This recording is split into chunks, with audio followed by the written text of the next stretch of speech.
Are hearing from the victim in a strange onboard incident involving a pen. A flight from Chicago to Manchester, New Hampshire, disrupted by a passenger confrontation. Security called in, a passenger bounced. The flight delayed. Phil Lipoff has the story tonight. Phil?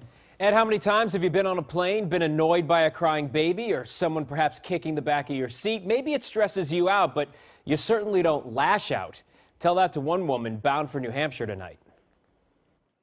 My arm hurt because I was being stabbed by a pen. Lenny Mordarski is used to the unusual. In fact, he refers to himself as Santa. But when his flight to Manchester was delayed on the tarmac in Chicago, he took a little nap.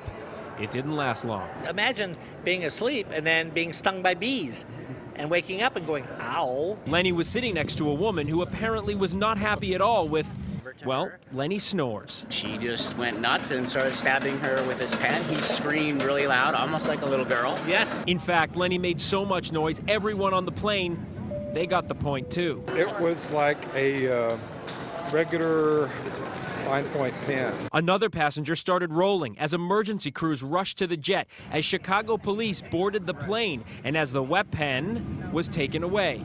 The attacker... She was smirking, and we just never, she said zero at this point, and all I wanted to do was not be sitting next to her. Lenny and the woman were both taken off the plane. Only Lenny was allowed back on.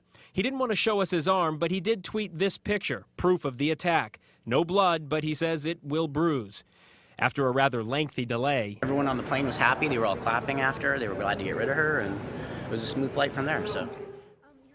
So this is how it ended. The woman was put on another flight only because Lenny decided not to file charges. He did, however, want everybody to know he was very happy with how Southwest handled the situation.